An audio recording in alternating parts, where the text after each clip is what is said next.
Hello everyone, welcome to Gyansila. আজিৰ এই ভিডিঅ'টিত আমি জুন মাহৰ very important top 50 current affairs discuss কৰিম। ইয়াৰ আগতে আমি আসাম জিকেৰ ওপৰত দুটা ভিডিঅ' already upload দিছো with proper explanation। যদি আপোনালোকে ভিডিঅ' দুটা চোৱা নাই description boxত ইয়াৰ link দিয়া আছে, আপোনালোকে চাই ল'ব পাৰে। So let's start the video. Kushinagar Airport that has been declared as an international airport is located in which Indian state? তো Kushinagar Airport took recently international airport হিচাপে declare কৰা হৈছে। কোনখন ষ্টেটত আছে এটো এয়াৰপোৰ্ট আৰু এটো আছে উত্তৰ প্ৰদেশত। United States Space Agency NASA is to rename its headquarters after which American engineer? NASA তেওঁলোকৰ হেডকোৱাৰ্টাৰটো কাৰ নামেৰে ৰিনেম কৰিব? আৰু উত্তৰটো হৈছে option A Mary W Jackson and she is the first African American female engineer in NASA. What is the name of the platform launched by HRD Minister for Higher Educational Institution? HRD Ministry এটা platform launch কৰিছে কিহৰ কাৰণে? Higher educational ইনষ্টিটিউচনৰ কাৰণে। আৰু সেই প্লেটফৰ্মটোৰ নাম কি? সেইটোৰ নাম হৈছে Yukti 2.0 আৰু ইয়াৰ ফুল ফৰ্মটো হৈছে Yuktiৰ Young India Combating COVID with Knowledge, Technology and Innovation. Which Indian stock exchange has become the world's 10th largest exchange with market capitalization of 1.7 trillion? আৰু এইটো হৈছে Bombay Stock Exchange. এইটো established হৈছিলে Bombay Stock Exchange 1875ত। 1875ত Bombay Stock Exchange established হৈছিলে and it is the Asia's first stock exchange. Who has been appointed as the chairman of National Institute of Public Finance and Policy? National Institute of Public Finance and Policy chairman হিচাপে কাক appoint কৰা হৈছে? আৰু এটো কাক appoint কৰা হৈছে? উৰ্জিত পেটেল তেখেতক এপইন্ট কৰা হৈছে। Which country has been elected as a non-permanent member of the UN Security Council for August 2021? কোনে non-permanent member হিচাপে ইলেক্ট হৈছে UN Security Councilত? আৰু এটো হৈছে আমাৰ ইণ্ডিয়াই non-permanent member হিচাপে ইলেক্টেড হৈছে। প্ৰধানমন্ত্ৰী ভাৰতীয় জনৌষধি পৰিযোজনা is implemented by which union ministry? কোনে ইমপ্লিমেন্ট কৰে এটো? এটো ইমপ্লিমেন্ট কৰে Ministry of Chemical and Fertilizer. প্ৰধানমন্ত্ৰী ভাৰতীয় জনৌষধি পৰিযোজনা It is the scheme to make high quality medicine available to all at affordable prices. আৰু এটো কি হয়? প্ৰধানমন্ত্ৰী ভাৰতীয় জনৌষধি পৰিযোজনা এটো হৈছে এটা স্কিম য'ত যিখিনি মেডিসিন আছে হাই কোৱালিটি মেডিসিন এটো এটা এফৰ্ডেবল প্ৰাইজত এভেইলেবল কৰবা হয়। What is the rank of India in the World Competitiveness Index 2020? কিমান ৰেংক আছিল আমাৰ ইণ্ডিয়াৰ World Competitiveness Indexত? আৰু আমাৰ ইণ্ডিয়াৰ ৰেংক আছিল 43। এটো এটা এনুৱেল ৰিপৰ্ট হয় World Competitiveness Index। কোনে পাবলিশ কৰে এটো? এটো পাবলিশ কৰে Institute for Management Development IMD। Annually এই ৰিপৰ্টটো পাবলিশ কৰে আৰু এটা টপ কৰিছে Singapore followed by Denmark and Switzerland. Which payment bank launched Suraksha Salary Account for Workforce of MSMEs? কোনটো বেংকে লঞ্চ কৰিছে Suraksha Salary Account আৰু এটো লঞ্চ কৰিছে Airtel Payment Bank?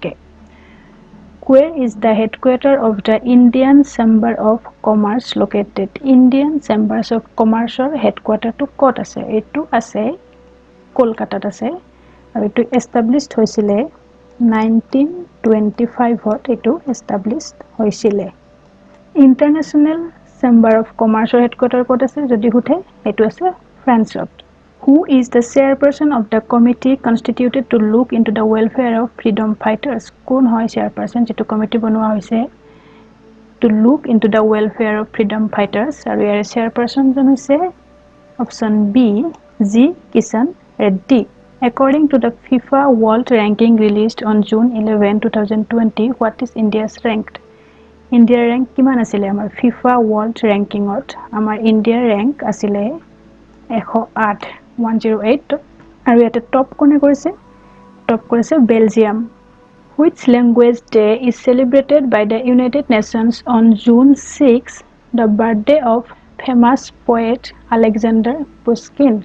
জুনৰ 6 তাৰিখে ইউনাইটেড নেশ্যনছৰ দ্বাৰা কোনটো লেংগুৱেজ ডে পালন কৰা হয় আৰু এইটো হৈছে ৰাছিয়ান ডে পালন কৰা হয় ইউনাইটেড নেশ্যনছৰ অফিচিয়েল লেংগুৱেজ 6টা আছে টোটেল কি English Arabic Spanish Chinese Russian আৰু ফ্ৰেঞ্চ আৰু 6 তাৰিখে জুনৰ ৰাছিয়ান ডে পালন কৰা হয় by the United Nations. In 2020, Green Mizoram Day is observed on which day across the Mizoram in India?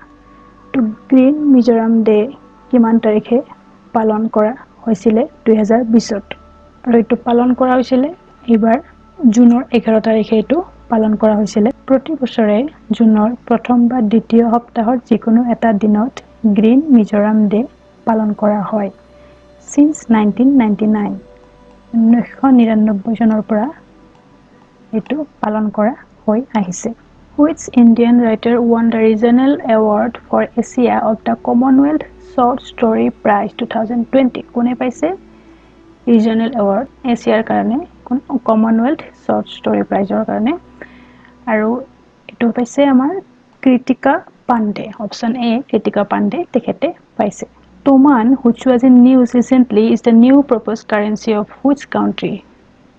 Toman ta new currency হয় কোনখন দেশৰ ইৰানৰ ইয়াৰ আগতে তেওঁলোকৰ কাৰেন্সিটোৰ নাম আছিল ৰিয়াল আছিলে আৰু বৰ্তমান যিটো নিউ কাৰেন্সি ইৰানৰ এটো হৈছে Toman. Which bureaucrat has been appointed as the new chief of the Archaeological Survey of India? কাক কৰা হৈছে appointed new chief Archaeological Survey of India আৰু ইয়াৰে উত্তৰটো হৈছে অপচন এ বি বিদ্যাপতি তেখেতক এপইন্ট কৰা হৈছে The death anniversary of which former Indian Prime Minister is observed as Anti-Terrorism Day? কাৰ মৃত্যুৰ দিনা আমাৰ Anti-Terrorism Day পালন কৰা হয় কাৰ মৃত্যুৰ দিনা কৰা হয় এটো ৰাজীৱ গান্ধী তেখেতৰ মৃত্যুৰ দিনা পালন কৰা হয় Anti-Terrorism Day As per the Forbes magazine, who is the highest paid female athlete of the world as of May 2020? May 2020 যিখন Forbes magazine আছিলে that highest paid female athlete কোন আছিলে উত্তৰটো হ'ব নাওমি ওসাকা তেখেত আছিলে highest paid female athlete of the world She is a tennis player from Japan Veteran sports personality Balbir Singh Dosanjh who recently passed away was associated with which sports to Balbir Singh Dosanjh recently তেখেতৰ মৃত্যু ঘটিছে তেখেত কি খেলৰ লগত জড়িত আছিল তেখেত আছিল হকিৰ লগত জড়িত Dalbir Singh Dosanjh and he was the 3-time Olympic gold medal winner আৰু তেখেত আছিল প্ৰথম হকি প্লেয়াৰ পদ্মশ্ৰী বঁটা লাভ কৰা 1957 চনত 1957ত তেখেত পদ্মশ্ৰী লাভ কৰিছিল Which Indian personality has been selected by the UNICEF to spread awareness on menstrual hygiene?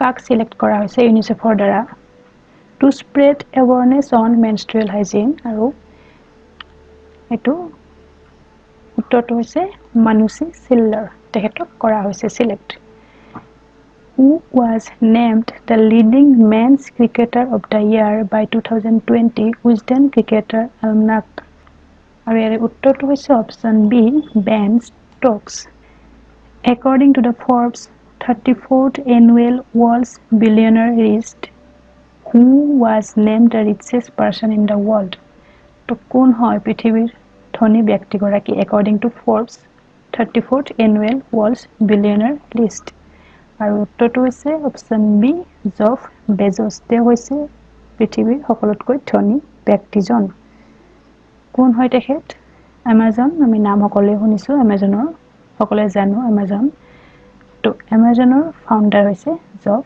Bezos In which state India's first license park has been built? Got কৰা হৈছে প্ৰথমখন ইণ্ডিয়াৰ লাইসেন্স পাৰ্ক আৰু এখন কৰা হৈছে উত্তৰাখণ্ডত So that's all for today. If you liked the video, please like, share and subscribe our channel. Till then, be safe, be healthy. Jai Hind.